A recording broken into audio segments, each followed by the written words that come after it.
Caroline Brun, artiste peintre née en Champagne, dans le village d'Ailly, un village grand cru, au cœur de l'appellation, et professionnelle du vin le jour dans la communication. Donc je parle du vin le jour, mais je le peins la nuit. Je suis une artiste au palais averti, je mets le vin des autres en lumière à travers mes œuvres.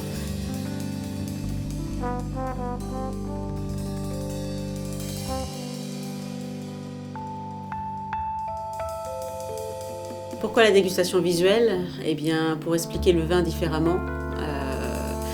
Quand on parle d'arômes empyromatiques, ça ne va pas parler à tout le monde forcément, mais moi je vais jouer avec les couleurs, avec la profondeur des couleurs.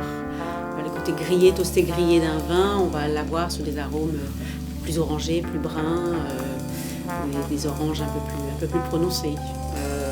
La tension, la verticalité d'un vin, eh bien, on va l'avoir dans la technique de peinture, où effectivement il va y avoir des mouvements très aérien. Le côté sous-bois, terre, on va l'avoir dans la profondeur. Donc, je vais jouer avec des jeux de texture sur le tableau.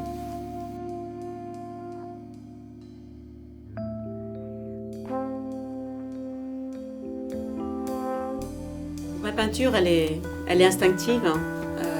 Elle peut être très énergique comme très subtile, en fonction des vins qui sont dégustés et que je veux mettre en lumière. Et j'exprime dans ma peinture les termes techniques du vin. Voilà, le côté iodé, les arômes que je vais sentir en dégustation de vins qui m'ont impacté, je vais les intégrer à ma peinture.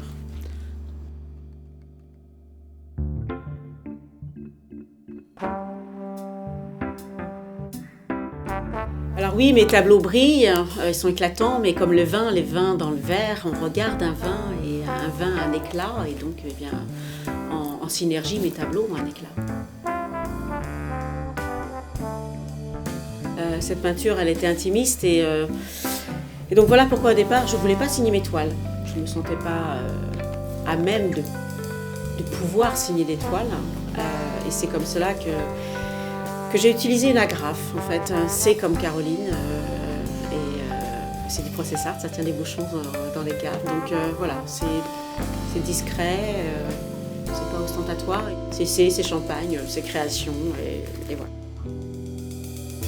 Alors je suis surprise de l'impact de mes toiles, tant envers les amateurs de vin et les professionnels du vin que les gens qui apprécient l'art.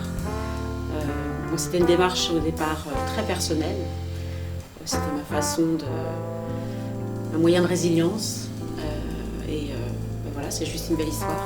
Mais je me sens de plus en plus artiste en fait. Je ne pensais pas l'être, mais je le deviens et c'est plutôt sympathique.